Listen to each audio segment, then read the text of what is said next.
қироати шоҳасари аллома бобоҷон ғафуров тоҷикон. таърихи қадимтарин, қадим, асри миёна ва давраи нав. гуфтори 120.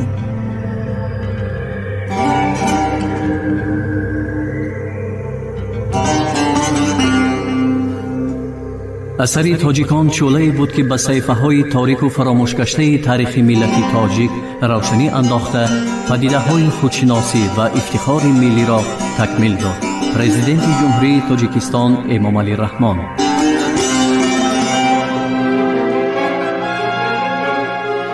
خلق تاجیک در دوره از سال 1908 تا سال 1917 رولوسیای فوریه سال 1917.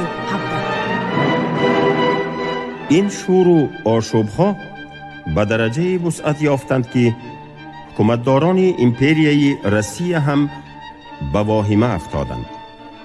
کار به جایی رسید که مسئله بخارا و راه‌های تنظیم آن معلوم که با تعبیر عملداران پادشاه مورد تشویش و تردد زیاد و محاکمه مخصوص عملداران عالی مرتبه قرار یافت. سال 1909 نشر شدن کشوری بی حقوقی امارت بخارا و افزای امروزه آن نام کتاب لگافیت به این مجرا تکانی گردید.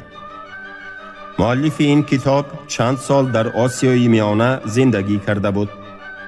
در بین درجات منصب‌های محلی مرتبه بلند هم داشت. سردار اداره آکروگ گمرکی ترکستان بود. لگافیت چیزی نوشته‌اش را نقض می‌فهمید و حکومتداران هم هیچ بهانه‌ای نداشتند که او را در ترغیبات رولوسیونی متهم نمایند. اصلش را گیریم، موقع لگافیت را موقع همدردی و غمخواری نسبت به مهنتکشان تاجیک و ازبک گفتن هم هیچ ممکن نبود. لگافیت فقط غم همین را می‌خورد که آبروی و اعتباری همان ترتیبات مأموری و سیاسی که حکومت پادشاهی در آسیای میانه جاری کرده بود پست نشود. ولی در واقع کشوری بی حقوقی این حکمی سختی است به تمام آن خودسری و بیدادی های فیادالی که در امارت بخارا حکم فرما بودند و آنها را طبقه های حربی و فیادالی روسیه بیواسطه دستگیری می کردند. کارمندی در اختیار گنرال گوبرناتور بوده گنرال مایور دریاگین درباره این کتاب با گنرال گوبرناتوری ترکستان معروضه ارسال نموده نوشته بود که این کتاب از بیدادی های داخلی بخارا، از خودسری ها و بیمزگی های مأموران بخارا که برای کردار خود هیچ گونه جزای نمی بینند سخن می راند. لگافیت می نویسد که تمام عملداران و مأموران امیر قریب 50,000 نفر می باشند. به این حساب سربازان داخل نی و هیچ کدام آنها از حکومت معاش نگرفته فقط از حساب تالان و تاراج اهالی زندگی می کنند. امیر به بعضی آدمان آیله آدمان را پیشکش نموده قریب به غلامی می دهد و اجازت هم می دهد که 3/1 درآمد آن آیله ها کشیده گرفته شود. برای ادای قرض و جریمه سودای مزایده را بسیار استفاده می برند و بعضا در برابر مال و ملک زن و فرزند قرضدار را هم به فروش می مانند. باوری کس نمی آید که در عصر 20 در آن سرزمینی که تحت وصایت امپریای روسیه می باشد غلامداری هست و رواج دارد. حکومت امیر مقدار انداز و خراج را تا رفت زیاد می کند و برای احتیاج مملکت یک پول سیاه را دریغ می دارد و اساساً پول را برای تأمین لشکر صرف می کند، زیرا آن برای انداز و خراج جمع کنی در کار می شود. اما پولهای نهایت کلان زیر پرده تحفه و پیشکش ها برای رشوه عملداران مأموریت گنرال گوبرناتوری ترکستان و کلانان پتربورگ صرف می شود. رسما درآمد بخارا 2.5 میلیون سوم است که 1.5 میلیون آن برای لشکر، 900,000 برای امیر و 100,000ش برای قاضی و ملاها خرج می گردد. ولی اصلا می گوید لگفیر از مردم سالی 18 میلیون سوم پول ستانده می شود که همه آن را خود امیر و نوکرانی کلان و خردی وی خوشبیگی و پروانچی و بیک و عملدار و غیره و هاکزایی وی نوش جان می کنند.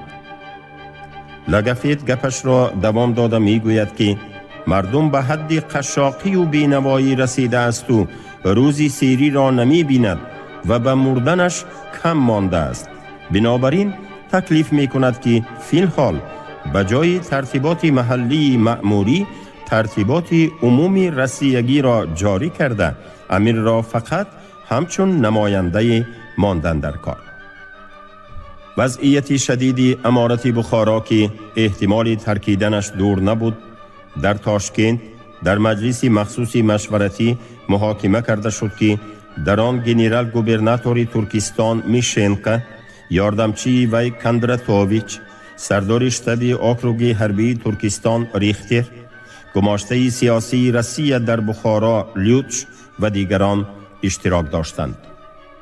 مسئله یکم که دقت همه را جلب کرده نهایت شاد و روشن و لوچک و پوست کنده تعبیر کرده شد این طور بود: درباره به گردن اهالی امارت بخارا به حد زیاد بار شدن اندازها که به طفیل نهایت درجه بی وجدان بودن حکومتداران محلی به اهالی امارت بخارا به غایت گران می افتد و میان شکن است. اکنون اینش ادعای کدام یک نویسنده بی نقطه نبود که کتابش به خادمان دولتی معقول نشد. اینش اکنون محاکمه مخصوص و رسمی پوشیده مسئله بود که در عین آن فکر و عقیده های رسمی به طور شاد و روشن اظهار گردیدند و من بعد در مکتوب کاملا مخفی گنرال گوبرناتور که به وزیر حربی ارسال داشته بود ذکر هم یافتند. خوش، این شورای عالی منصبداران عالی مرتبه ترکستان چه ها گفت؟ اقرار آنها به درجه عجیب است که برای ذکر آنها مقام مناسب دادند در کار. در شرطنامه های سالهای 1868 و 1873 بین روسیه و بخارا ماده های نیز بودند که موافق آنها امیر باید غلامداری و غلام فروشی را بیکار می کرد. ولی در این بابت در بخارا هیچ کار کرده نشد. به شرافت حاکمیت روس‌ها حاکمان بخارا خیلی برد کردند، زیرا پیشتر واهمه هجوم دشمنان بیرونی آنها را مجبور می نمود که به این یا آن راه لطف و صداقت طبعه خود را به دست آورند و بیدادی و خودسری بیکها و عملداران را کمتر کنند. اکنون باشد امیر تماما به امید حمایت سرنیزه های روس‌ها می باشد و پروای کار و باری مملکت را ندارد. البته حاضران همه مغز در مغز پادشاه پرست بودند و این سبب ایمانی کامل داشتند که سببی بدبختی خلق تاجیک و دیگر خلقهای امارت بخارا فقط پروای کار و باری مملکت را نداشتن امیر است. صرف نظر از این آنها مجبور شدند اقرار نمایند که مردم به تمام به اختیار مأموران حریص پرتافته شده است. به معارف خلق کسی اهمیت نمی دهد. راه ها و پول ها همه فترات شده اند. نرخ چیزهای ضروری به کثافت خراج های بیشمار نهایت بلند می باشند و مردم روز به روز بینواتر می شود. مسئله درآمد امیر هم دقت همه را جلب کرد. گماشته سیاسی روسیه در بخارا تأکیداً گفت که مبلغ درآمد امیر را مخفی نگاه می دارند، ولی موافق گفته بعضی آدمان این درآمد سالی به 7,350,000 سوم می رسیده است. در متن قرار مجلس مشورتی چنین یک تعبیری تکدار به نظر می رسد.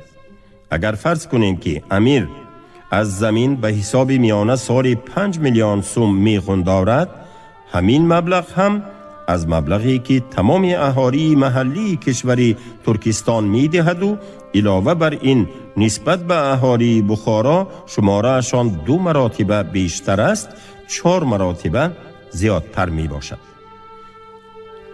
اگر همین را به نظر گیریم که نوکران حکومت پادشاهی مهنتکشان ترکستان را چند قبط پوست می کندند، پس تصور کردن محال است که احوال طبعه اعلی حضرت امیر بخارا تا به کدام درجه تباه بود.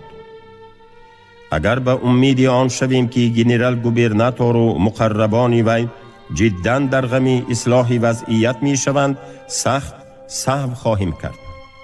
در واقع این کلان شونده ها بیدادی و خودسری وحشیانه حکومتداران بخارا را تاکید نموده، غلاموار مطیع بودن خلق را اظهار داشته به چنین قرار آمدند که به گماشته سیاسی در بخارا بوده سپرده شود که درباره اقتصاد و اندازهای محلی چنین معلومات ها را گرد آورد.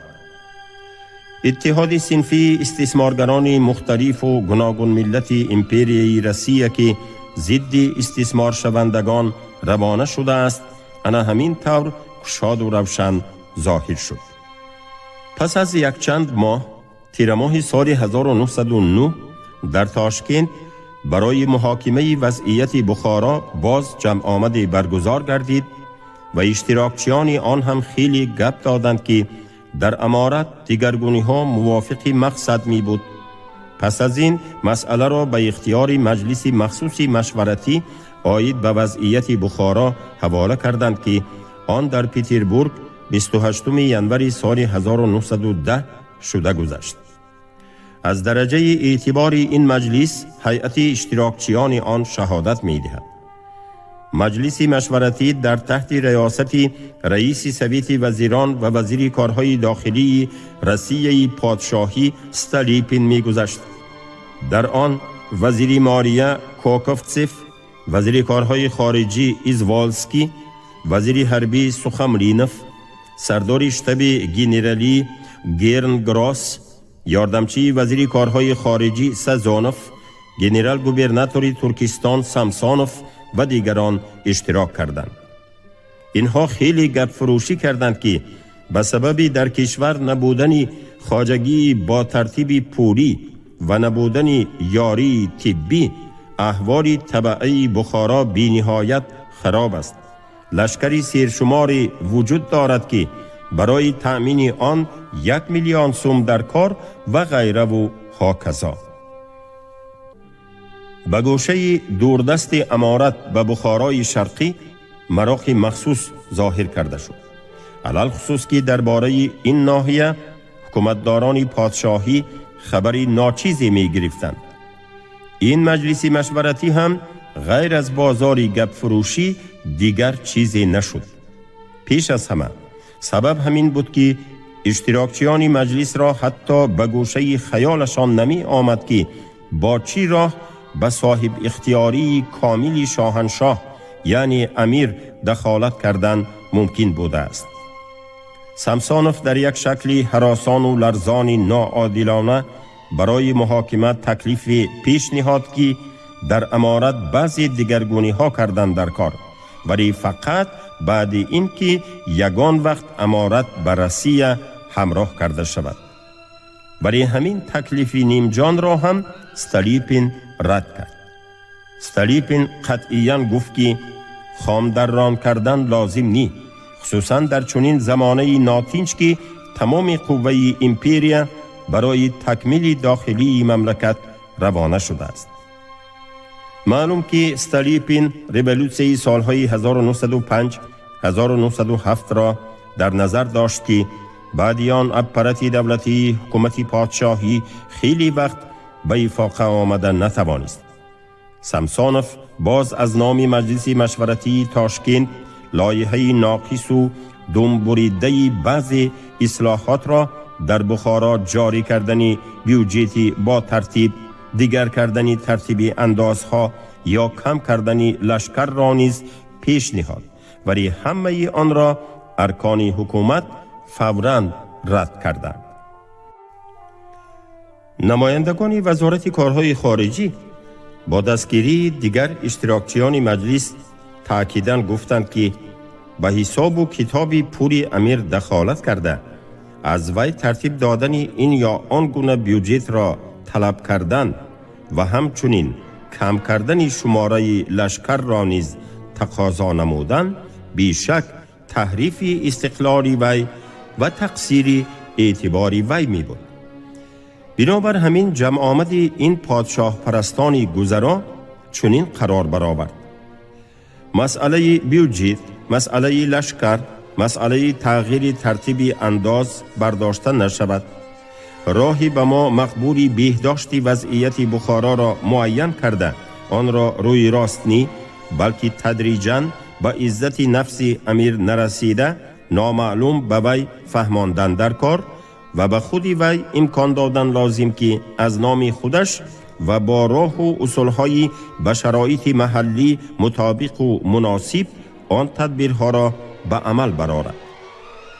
معنای این فقط همین بود که لام نگفته از گناه تمام آن سیله درندگان بخارا گذشتند و خونریزی و کشاکشی های آنها را تحسین گفتند. مجلس مشورتی قابل قبول دانست که من بعد آن عادتی تا به حال در بخارا موجود بوده را بیکار باید کرد که موافق آن اگر منصبداران روس این یا آن کار و وظیفه‌ای به امیر وابسته را اجرا نمایند امیر حتما به آنها تارتوق می دهد. اصلا این رشوه و پارادهی روی راست بود که از حساب تالان و تاراجی مهنتکشان کرده می شد و در این بابت یک قراری مجمل قبول هم کرده به وزیر حربی سپارش داده شد که این را مورد نظر مرحمتباری اعلی حضرت امپراتور سازد تا راجع به این منشور مبارک شود که به مؤسسه های متعلق چون دستور عمل ارسال گردد. خلاص تمام عملداران خرد و کلان و پست و بلند پادشاهی از خودسری و بیدادی های گوش ناشونید وحشیانه تالان و تاراج شدن مهنتکشان که در امارت بخارا حکم میراند واقف بودند، اما به مهنتکشان بدبخت بخارا و معلوم که هم به مهنتکشان آسیایی میانه و عموماً هم به مهنتکشان تمام امپریای روسیه دست یاری دراز نمی کردند و پروایی نداشتند. احوال مردم سال به سال تباهتر می شد. در برابر این درآمد اپارات فیادالی و کلریکالی امیر سال به سال می افزود.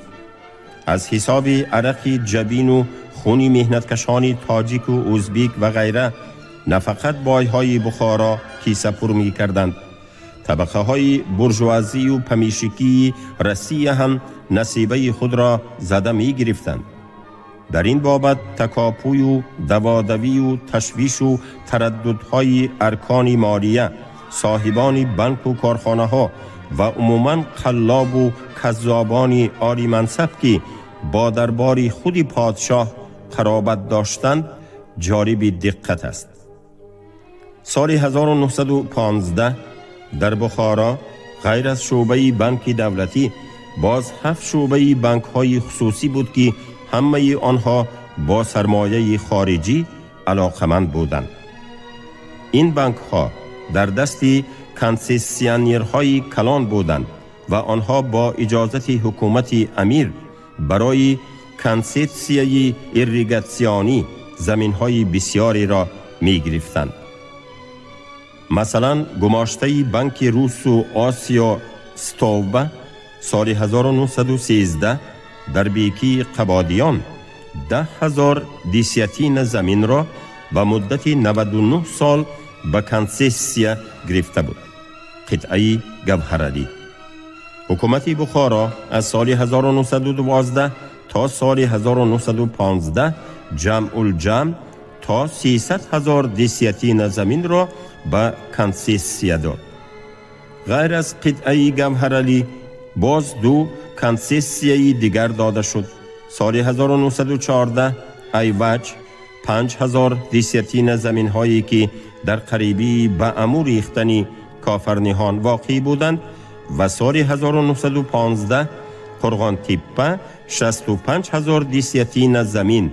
این زمین ها حاضر حدود ریسپوبلیکای تاجیکستان می باشند. امیر بخارا و عملداران وی غیر از ستاندن انداز و خراج و زکات و پاره و رشوه، حناطی و سوداگری هم می کردند. خزینه دولت تماما کیسه خودی امیر شده ماند.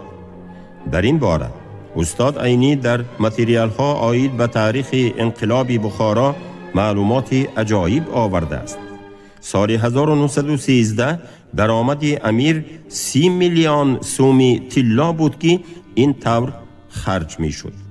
تأمین سربازان 1 میلیون سوم طلا، تأمین نوکرها 100,000 سوم طلا، خرج تارتوقها 1 میلیون سوم طلا، خراجات گوناگون 100,000 سوم طلا. معارف خلق و تندرستی یگان تین هم نی. تمام خراجات 2 میلیون و 200,000 سوم طلا. تمام پولی از این باقی یعنی زیاده از 27 میلیون سوم طلا برای زندگی و عیش و عشرت امیر صرف می شد. همه این دلالت می کند که در عهد امیر آخرین آریم خان تالان و تاراج شدن مردم به اوج اعلا رسید. سراسر امارت قحطی و گشنگی و کسلی ها حکم فرما شدند، اما حکومتداران بخارا به این پروایی نداشتند. نه در غم معارف خلق بودند و نه در غم نگاهداری تندرستی مردم. حتی عادی ترین نمودهای خدمت طبی نبود. خلق تاجیک در دوره از سال 1908 تا سال 1917.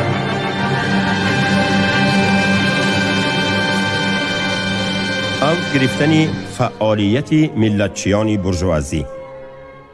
رابطه ملتچیان برجوازی ترکستان و ترکیه هنوز در آخر عصر 19 سر شده بود. در این کار ملتچیان تاتار هم سهم گذاشتند. یعنی در همان دوره سر شده بود که پن اسلامیه و پن ترکیه ایدئولوژی رسمی امپریای عثمانیه گردید و این رابطه ها پس از ریولوسیون سال 1908 جوان ترکان نهایت وسعت یافت. پیشوای جوان ترکان انور پاشا، طلعت پاشا، جمال پاشا و دیگران عقیده های پن ترکیه را با جد و جهد ترغیب و تشویق می نمودند. تمام خلق های مسلمان از آن جمله خلق های پوالژیا، کافکاس، زکافکازیا، آسیای میانه را دعوت می نمودند که در یک دولت عثمانی متحد شوند.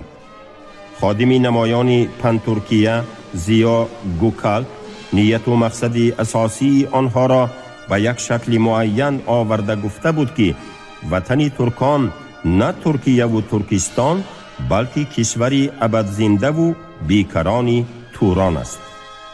پیشوای اصلی جوان ترکان انور پاشا هم به نیت تأسیس توران کبیر اهمیتی کلان میداد، ولی کار فقط با نیت انجام نمی یافت. از ترکیه به آسیای میانه جاسوسان پن ترکیه می آمدند، کار و باری پیروان خود را تفتیش می کردند، راه و رویش کار و عملیات من بعد را نشان می دادند، با ادبیات لازمه تأمین می نمودند.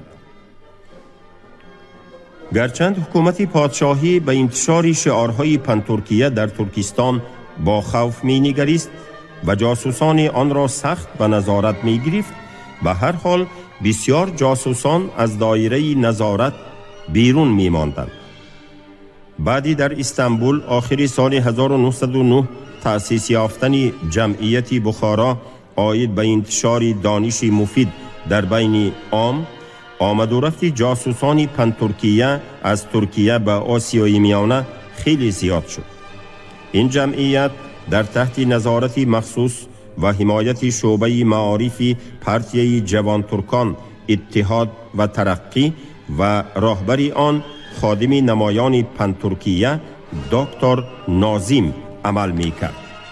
گنرال گوبرناتور ترکستان با ملک‌های آسیای میانگی روسیه چقه شدن ترکیه را دیده به تشویش افتاد و 24 آگوست سال 1910 به رئیس سویت وزیران و وزیر کارهای داخلی ستالیپین نوشت که سال 1910 آمد و رفت ترک ها به کشور اقلا نسبت به سال گذشته خیلی زیاد شد.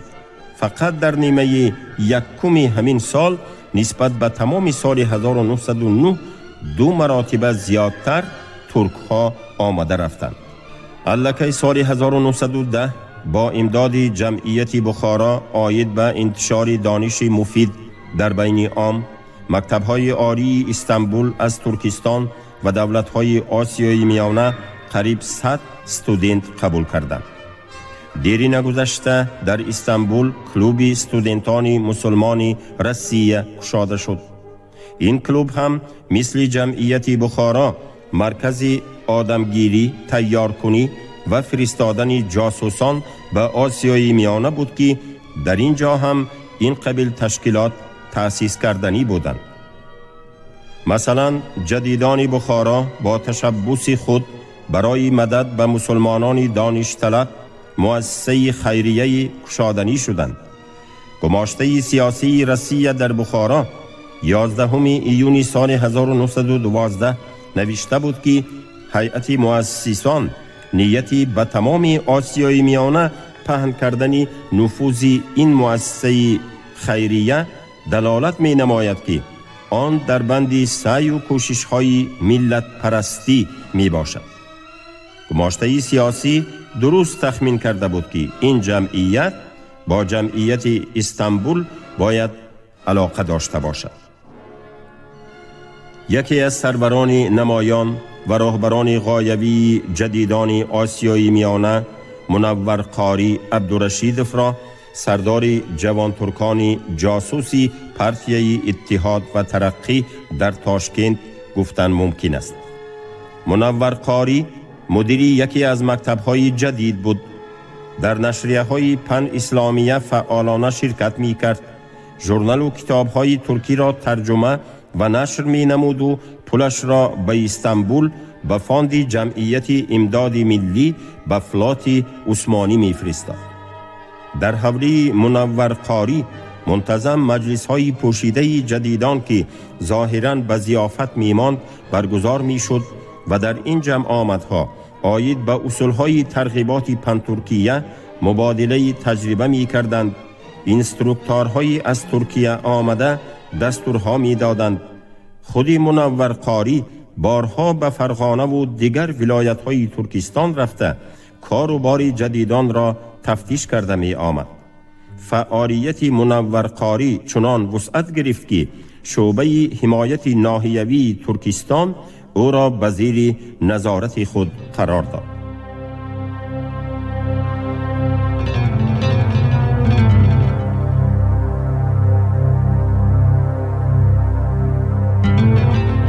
شما گفتاری 120 را از کتاب علامه باباجان غفورов تاجیکان شنیدید. عبدالرشید خوجمقلوف خواند. کارگردان شیرالی نغزلی.